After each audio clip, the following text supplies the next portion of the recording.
Righty-ho, so what's the weekly news this week? Engines, cars, competing last week and next week.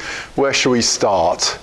Let's have a look at Colin's engine. Let's have a look at that. So, Colin, you may recall, came back from the Sahara with a very unhappy engine. We stripped it down and it had basically run all the bearings. If we have a look, basically when he came to us for a quick check over before the start of the Sahara, it arrived and was running at over 100 degrees, the engine, and Colin was almost happy to take it down like that. I think his quote was something along the lines of, "Oh yeah, we'll see how it goes." Anyway, I looked at it and went, I can't live with that, I'm afraid. So out came his electric fan, out came his aluminium radiator, in went the stock radiator, in went the 5-blade asymmetric fan, and we came straight in on 76 degrees. The needle was vertical. We did 100 miles in it, over 100 miles, absolutely perfect. But day 4 of the Sahara, and the engine wasn't going any further. So let's have a look what we found. Come on over. Okay, so let's have a look at the main bearings, starting at number 1. And you can see there, that one almost, no, that one hasn't survived either, but this one's gone right through to the copper behind.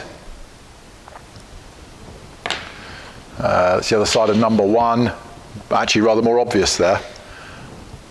Number 2 had also rucked up, that's completely pulled up the metal surface. Number 3, yep, that's broken through. Number 4, that's horrible. That really is dreadful, can you see that? And of course number 5, the rear thrust has gone tight as well. There we go. What about the big ends? Okay, it's really, I think, only number 1 on the big ends, so that's just as bad on number 1 big end. Number 2 has almost got away with it, but has just started going. Number 3, likewise, that's not the surface you'd like to see, and there's a bit of scoring. And number 4, likewise. So really, yeah, all the big ends were going as well. But it was number 1 that had actually gone. A certain amount of debris picked up on the oil pump strainer there, more than we'd like to see, definitely there. And then looking at the camshaft, there were a couple, I need my glasses. There were a couple of lobes that I wasn't happy with. 8 and 7 look good. 6 looks fine. There. 5 just feels to me like it's just beginning to break through the hardening there. Number 4 looks fine. 3, yeah, again, a suspicion of breaking through there. Number 2, likewise. And number 1, probably fine. So that's condemned, and since that's condemned, so are all the followers. Looking along the followers, I think there's no real evidence of stress.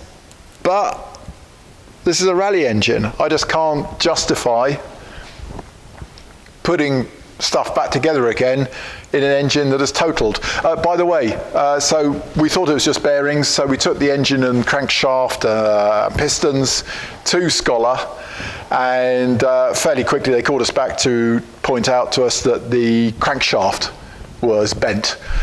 So obviously one of those bearings, probably number 1 main, had really locked out whilst the back of the engine was still trying to turn, and so we bent the crankshaft. So given that, given my doubts about 2 or 3 of the lobes, then we've got to start from scratch. Yeah, it's got to be condemned. That gets condemned. The timing gear looks perfect. Condemned because I don't know whether that suffered from oil loss when the oil pressure went down, and the oil pump quite possibly ingested some larger debris than we'd like to see going through an oil pump, so that gets condemned. So luckily, this being a 1974 engine, you might have noticed from the main bearing caps that it's a 74 engine, so the metric one, 8-bolt flywheel into the crankshaft. Amazingly, I had a spare crankshaft sitting on the shelf, so that's good. So there we are. That's Colin's engine back together again. Hopefully, well, probably not next week, to be honest. More of that later. And then we have another customer's engine that came in a few weeks beforehand, and oops, there it is. And we need to rebuild that one as well. So 2 engine builds on at the moment. That's what we'll do. So that's good. There's engines. The thing that's missing over here, there's no car on the ramps. Chris's car has gone to MOT. Was there anything particular about it? Running rich in traffic, and unfortunately there's nothing I can do with that. The KN needles on the K-Cam twin carb car are just spot on at anything over 40 miles an hour.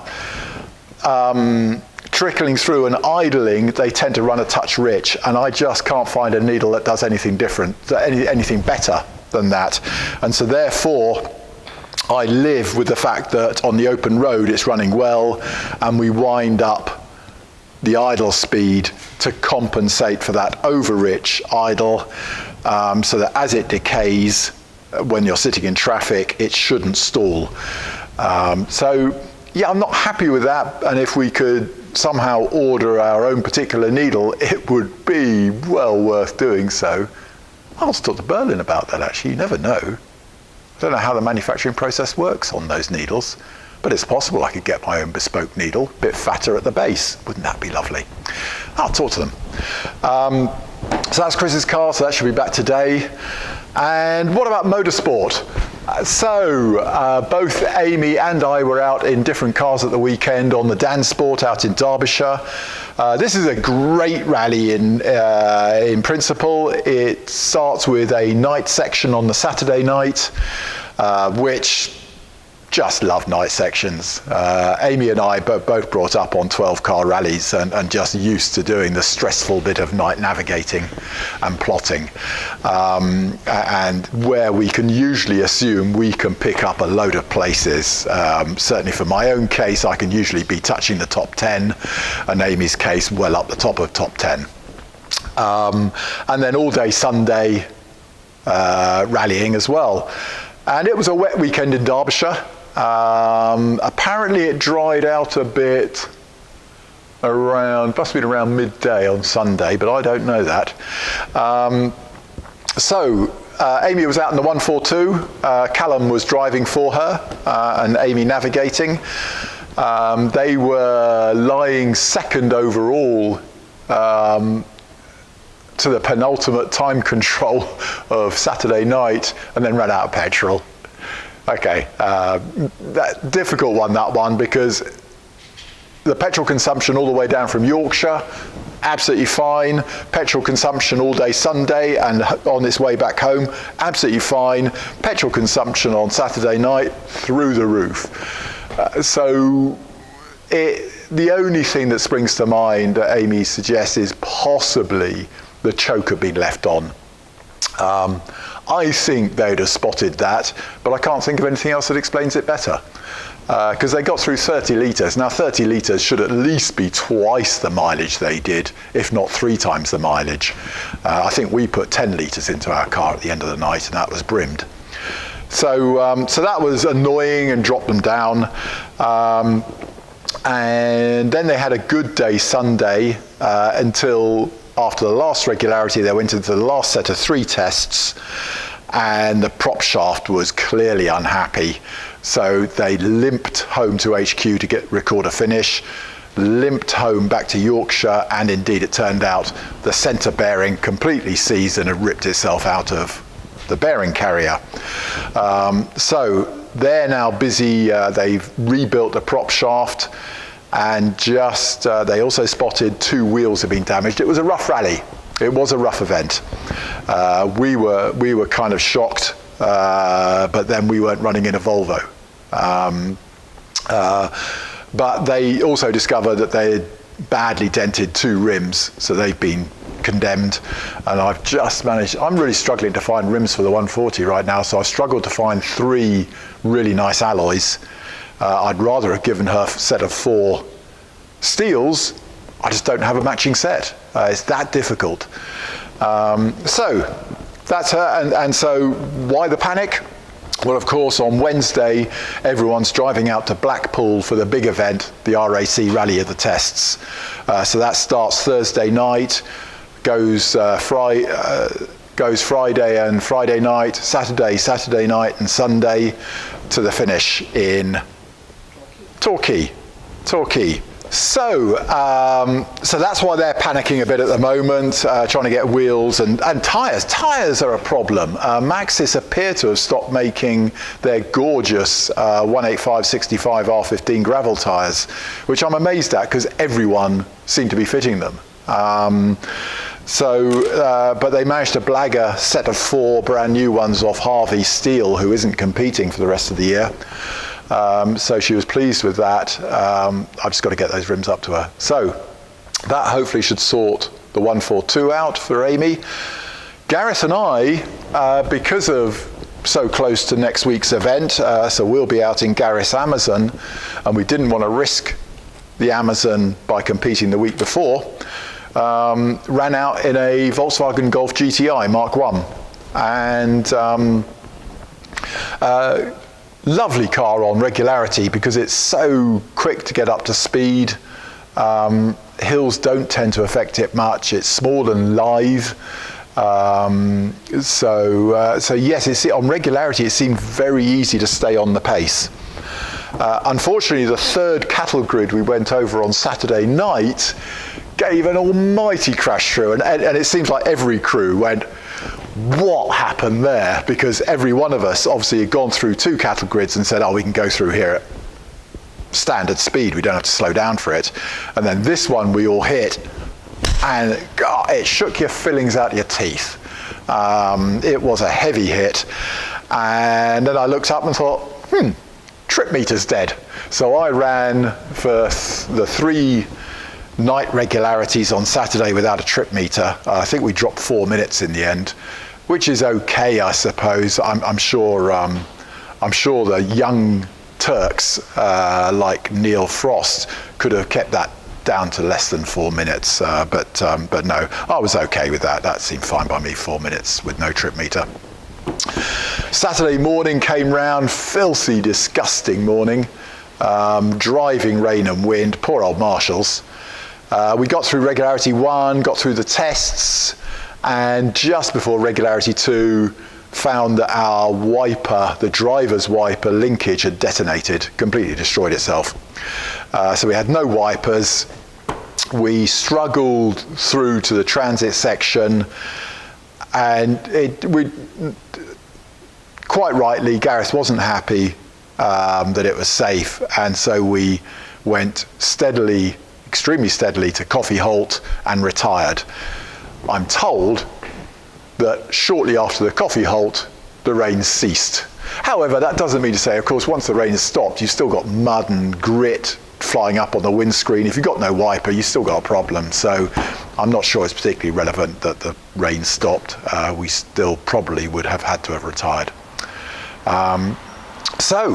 That was our rally finish. That's the first DNF, did not finish, that we've ever had together. And the first one I've had in many years. Probably the 4th in my career.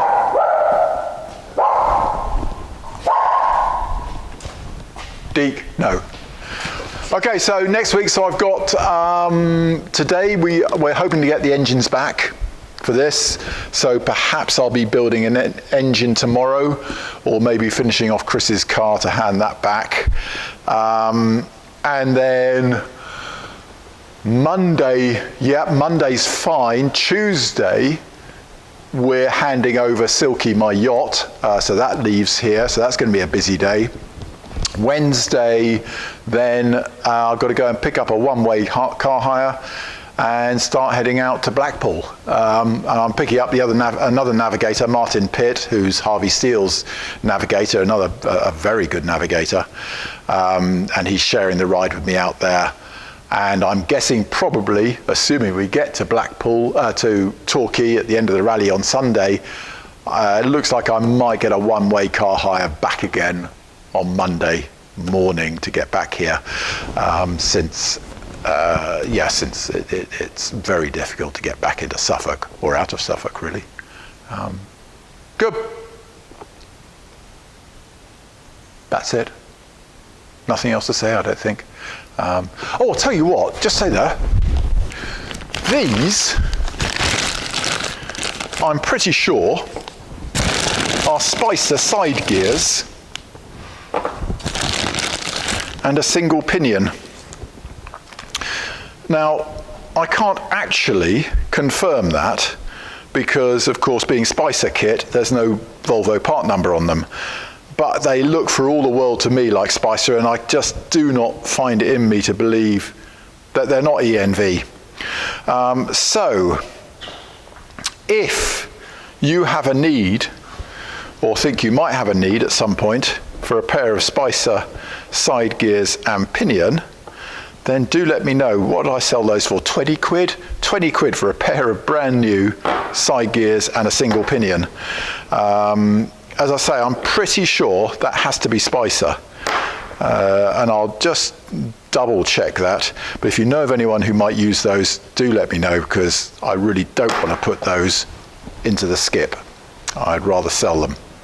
There we go. But I'd rather they were useful to somebody, is what I mean.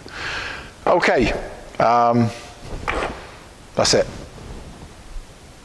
I'm guessing I won't talk to you next week unless I do something from scrutineering, which had worked well last year, I seem to recall.